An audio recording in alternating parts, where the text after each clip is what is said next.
Breaking news on CBS Sports HQ. The Panthers announcing they have fired head coach Ron Rivera in his 9th season with the Carolina Panthers. Struggling of late. Of course, they lost Cam Newton to injury earlier in the season. He's the winningest coach in the young history of the Carolina Panthers. 3 NFC South championships, 1 NFC championship. Appeared in Super Bowl 50 back in the 2015 season. The Carolina Panthers announcing they have fired Ron Rivera. For much more on this, we have two of our very best, Pete Crisco and Danny Cannell, with us. I'm Chris Hassel. Pete, the timing of this is interesting. It's strange. Other than the fact that you get on with the process before everybody else, or at least the Washington Redskins have already got on with the process a long time ago. It is strange, and I don't know what to make of this, other than the fact that if you're David Tepper, you're the new owner of the team, you just taken over. These weren't your guys, including Marty Herney, the general manager. I haven't heard if he's been let go yet. I'm sure that's going to come down the road. But if not, then these are not your guys. You want your own guys in there building this thing. The links are Tepper to the Belichick tree. So maybe this is something where they're going to keep an eye on and try and pursue Josh McDaniels to be the head coach. Remember, Josh McDaniels has pulled out of some situations. I was going to say, I thought he was the head coach in waiting there in New England. You know, how long can that be? Right. Eventually, you're going to have to take a swing and try and get back at it again. I think what you said is new owner in Tepper, and you're kind of waiting for an opportunity. And once you get it, you say, hey, why don't we just cut the ties? Why don't we just cut it off now? I mean, it really felt like going back to the early portion of the season. Remember the press conference that he walked out on early in the season? It just felt like there was so much stress. I think Ron Rivera knew it was kind of towards the end. It was a little bit of sign of desperation, frustration on his behalf, that you just kind of saw it coming. But I do think it opens up a lot of question marks. What direction do they go? What does it mean for Cam Newton? You know, this team is a team in flux right now, and there's going to be an opportunity, and maybe they want to get a head start on some of those, because there's going to be a race as soon as the season is over for guys like Josh McDaniel, all the usual suspects that you usually have. Maybe that's another reason to get ahead of some of the other people that are going to be lined up to interview these coaches. What about Cam Newton?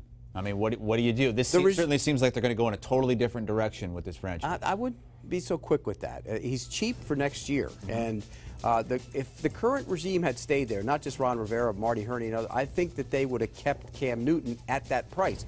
It's a relatively good price for a franchise quarterback. Now, obviously, he's got to be healthy. But if he's not healthy, who's going to want him anyway? So I do think, provided that Marty Herney is there, I think he comes back for a year. And then off he goes after that. He's at what, $20 million, right? Yeah, 20 something. Yeah, that's cheap. That is a bargain price, and I know it sounds like a lot of money, but when you're talking about guys getting 35, he's still a franchise quarterback. The health is a very important question that I would want answered, and it also. The problem I would have with Cam Newton is if I'm the coach taking that gig, I would want to know, one, about his health, but also what type of system are you going to run? Because Norv Turner was coming in there to supposedly help him become a pocket passer and not have him run the football as much anymore. What happened? He gets hurt, in that, trying to do this, because they kind of went back to, when he runs, he's a different animal. He's a different dynamic. So is it going to fit the head coach that they hire? So I think with Cam Newton, I think it's a little bit up in the air with Cam Newton. And I would be more inclined to say that everybody, Cam Newton included, might want a fresh start somewhere else. How about the potential dominoes that this could set into effect? If they are trying to get out ahead of things, you've got another team in the division. Dan Quinn was the coach kind of on top of that hot seat that many thought was going to be the first to go. Does this somewhat force Atlanta's hand to do something? I think this is going to be a tough call for Arthur Blank because he really likes Dan Quinn. I mean, he has the utmost respect for him. He likes him as a person. He likes him as a guy. They showed some fight in turning it around for a couple games, and then back it went. And they've had so many injuries. The offensive line's a disaster. Matt Ryan got dumped 9 times last week, and you could see that the line isn't very good. So I do think this is going to be a tough decision for Arthur Blank. But when you look up on Thursday night of Thanksgiving and you're playing your rival, and you have half the stadium empty, that can ultimately lead an owner to say, you know what, I like Dan Quinn, but this is a business decision. It is a copycat league in every sense of the phrase, because you see coaches steal plays from each other, and you also see coaches hired that look at the Sean McVay trend, right, that we saw a year ago in hiring head coaches. You also see owners. They do get a little bit antsy. Oh, they made a move, I better make a move if my team is this bad. And I think it might just be something for Arthur Blank where the writing is kind of on the wall, where everybody kind of is on board. And I played in Atlanta. You have to be a winner center to get fan support there. And once you start losing those ticket sales and you start looking up and there's empty seats, that's when sometimes it's time to make a move. And you got to look at this. You have a brand new stadium in Atlanta, expensive. They're talking, at one point they've talked about moving out of Flowery Branch and building a facility down by the stadium. That costs money. You look at the Panthers. David Tepper is moving the Panthers operation out of the stadium and into South Carolina. And around that, he is going to build a bunch of things. And there's some talk that there might be a casino there, an Indian casino. So it's a big development. It takes money. So these guys look up in the stands and they see it's not just the seat money, it's the concessions, it's parking. It all goes away. So when you look at that, you say, look, business decision overrules whether I like the guy or not. So we'll see if this happens down the road to kind of send the dominoes into a tumbling effect and work its way to Atlanta.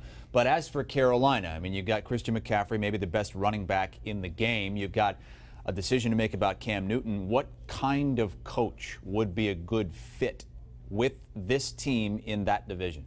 I mean, you mentioned Josh McDaniels. I think he's going to be at the top of everybody's list in the division. That's the thing. You got a pretty winnable one with the issues that Atlanta's going to. Tampa Bay has a decision to make with Jameis Winston. You got New Orleans where Drew Brees can't play forever. So I think it is an attractive option if there is a guy like Josh McDaniels out there who does fit the billing there.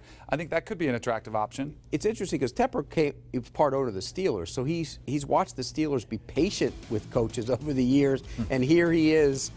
Into the second year of his tenure as the owner, and he's getting rid of his head coach, which is a little different. I think there's going to be some guys that eye these college coaches. I think with the success of what these college offenses are doing, and that's what they're running in Baltimore now with Greg Roman, you're seeing, up until last week, Kyler Murray had started playing good football in Cliff Kingsbury's offense, and I think you're mobile quarterback. So maybe he guns after Lincoln Riley. I mean, if you look at it from that standpoint, maybe Lincoln Riley's the guy he shoots for. Because you hear the Cowboys, if they get rid of Jason Garrett, they're going for Lincoln Riley. Matt Campbell was a guy that the end of. Matt Rule's another one. I mean, these coaches, college coaches, these NFL guys keep their eye on them, and I think they all have a chance. And if you went, I think you'd have to go in a different direction, because I don't think Cam Newton, at his age and with his injury history, can do some of the things that Lamar Jackson is doing. Maybe nobody can do that. But if you want to go that direction, imagine the field day you could have with a guy with a college mindset, bringing some of those schemes with Christian McCaffrey in the backfield, pair him with a mobile quarterback who can, who's getting the ball and the defense is trying to stop that. That could be a lethal combination. How would you guys rank the college coaching candidates with Lincoln Riley, with Matt Rule? You mentioned Matt Campbell of Iowa State, who just got extended through 2025. Not that means a heck of a lot, because an NFL team could come in and pay that thing down. There's also Urban Meyer. Yeah, I was going to say, don't forget about Urban Meyer. Is he on top of the list? I think Urban Meyer would be on the top of the list. Obviously, when he's on radio shows saying, I would listen to the Dallas Cowboys because he's going to have to, I think that might be the only option for him. The other thing to not forget is that John Gruden really set the number at what it takes to lure guys away from either TV or an attractive college job. So, and Tepper, I'm sure, has no problem. $100 million, he can do that. He's one of the richest men around. Exactly. So if you want to lure those guys away, I think you do have to be careful with the college coach, because it's a whole different animal. Motivating college kids is much easier. They buy into rah-rah.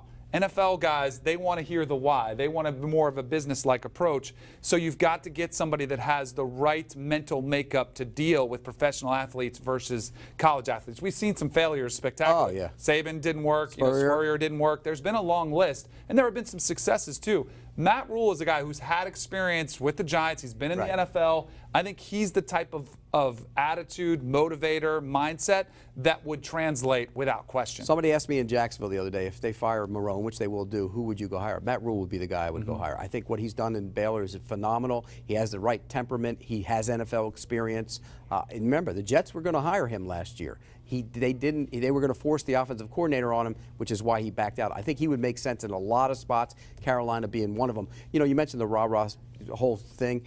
P.J. Fleck is a perfect example. Right. I don't think P.J. Fleck, who's done a great job at Minnesota, would translate to the NFL with all his rah-rah stuff. You got to be careful with that. Okay, Matt Rule, by the way, 1-11 a couple years ago at Baylor, now 11-1, and a chance to play his way into the college football playoff if they win the Big 12 championship game and everything else breaks right.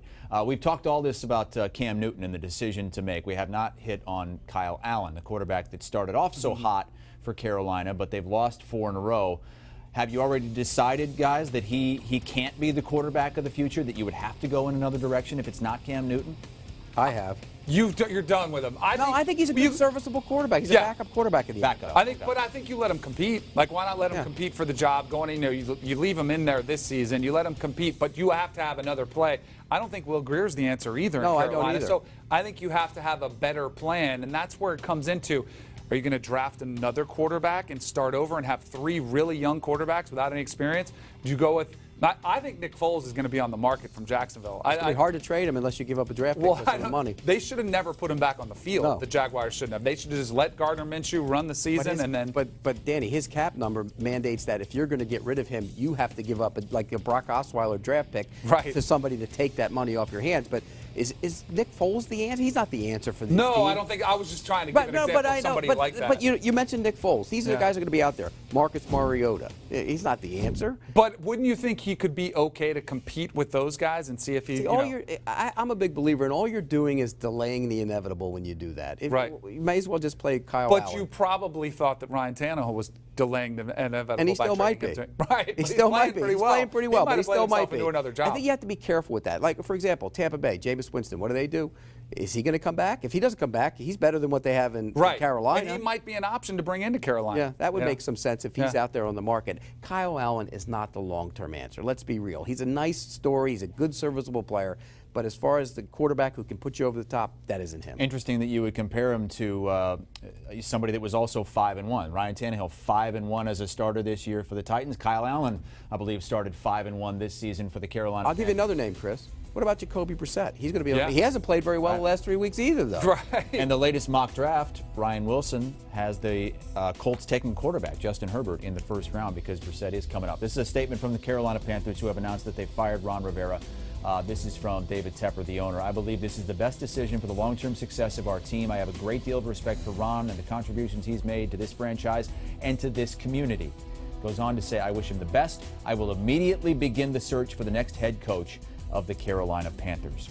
Going to have much more on this in the coming moments here on CBS Sports HQ. The Panthers firing Ron Rivera in the middle of his 9th season. 3 NFC South titles, 1 NFC championship, but a 5-9 start to this one. We'll be speaking with Jonathan Jones, our senior NFL writer, on the other side of this quick timeout.